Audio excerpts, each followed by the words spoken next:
I'm going to do another quick video on peak oil because it's one of the most important issues facing our civilization, and it's also relatively unaddressed. And there are a lot of videos and articles about peak oil, so I'm going to try to give some unique perspectives.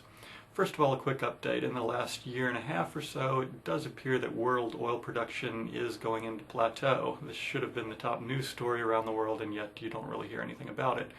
Another interesting development is that Russia has now surpassed Saudi Arabia as the #1 oil producer. Again, no word of that in the press.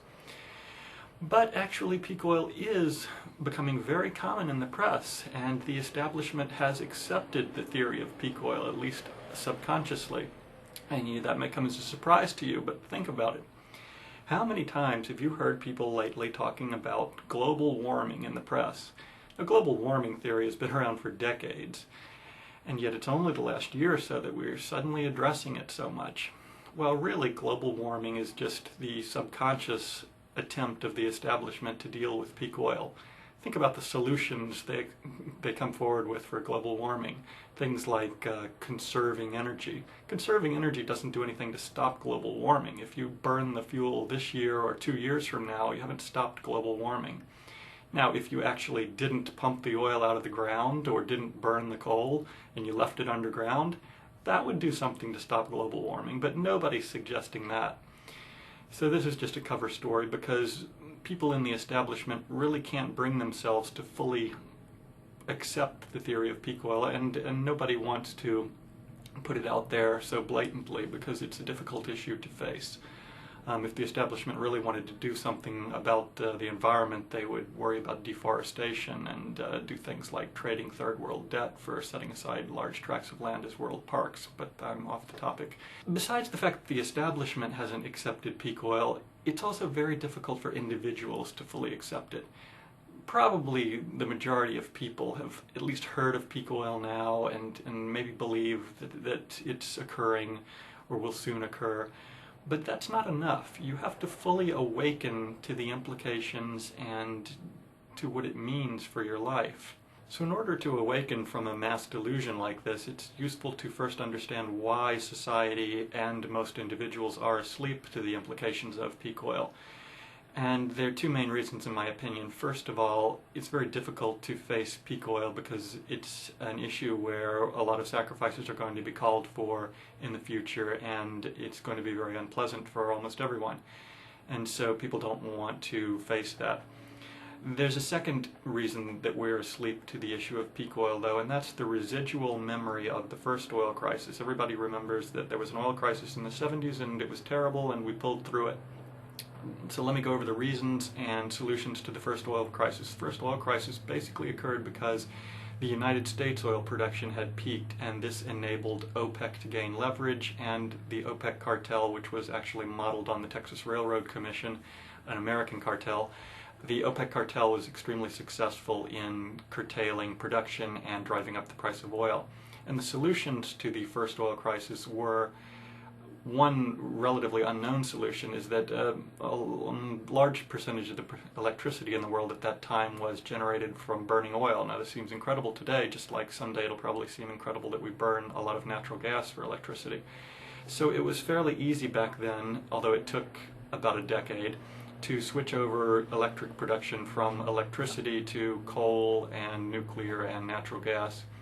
And this greatly reduced the petroleum usage. Secondly, we were able to spread out into the rest of the world, Latin America and Africa in particular, and start developing new oil fields there. And the combination of decreased usage in electric power generation and increased production from the third world broke the OPEC cartel, and there was also a lot of maneuvering behind the scenes where America came to dominate the Saudi government more and also damaged OPEC's control of OPEC's cartel by influencing the Saudis to pump more oil. So once the OPEC cartel was broken and then they started pumping as much oil as they could, the price really collapsed, and that's kind of how we got through the first oil crisis. None of those factors exist this time around. There is no rest of the world that we can go to start searching for oil. There is no OPEC cartel that's seriously curtailing production, and there is no easy way to cut back usage, such as switching electric power plants off of petroleum. However, the situation isn't as bleak as a lot of people make it out to be. Issues like this, the one group that does tend to accept the issue is the doomsday types. And that's not really realistic either, in my opinion. In my opinion, there are a lot of reasons this issue won't be as bad as some people claim. The United States production peaked back in the 70s, and we're still not down by even 50%, and it's been almost 40 years. You're not going to even see a rapid destruction of world oil production because there is reserves growth, which a lot of people overlook. A lot of people think that because there's only 10 years worth of oil in reserves in a given country, that means there'll be zero oil being pumped in 10 years. But every year, smaller and smaller fields are found and brought online. It's more expensive oil and it's more difficult to get, but you don't just suddenly have zero oil. That's why the U.S. has been able to continue a fairly high rate of production even after we peaked for a long time. Plus there are other fossil fuels like coal and natural gas, which can be liquefied and which there are enormous reserves that haven't been brought online or found yet. And eventually, after a generation or so, yes, all of that will be diminished greatly. And hopefully by that time we will have largely switched over to renewables, and there will also be a great decline in the birth rate due to the economic hardship brought on by peak oil.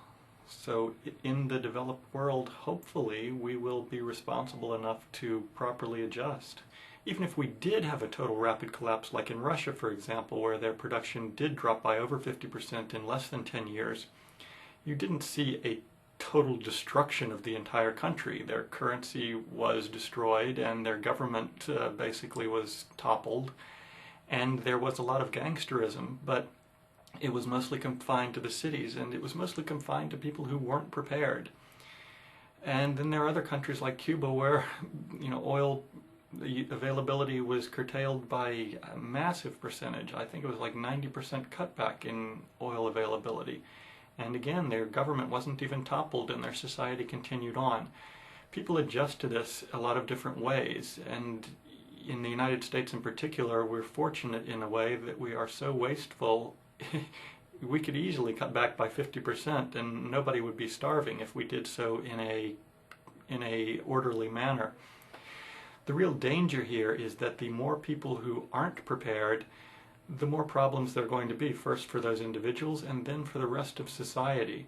Just hearing about peak oil doesn't really mean anything. You have to fully awaken to the issue and then start preparing, because preparation takes years. Everyone has their own strategies to prepare for peak oil, but whatever those strategies are, it's going to take you years to modify them and perfect them. Maybe you'll adapt by developing a more sustainable diet. Well, that takes years to learn new foods and how to prepare them. Maybe you'll adapt by moving to some other type of community that's more sustainable. Again, that takes a long time. Maybe you'll adapt by using transportation, which is far less energy intensive, and that takes a long time. Maybe you'll adapt by investing, and it takes years to learn to optimally invest based on peak oil.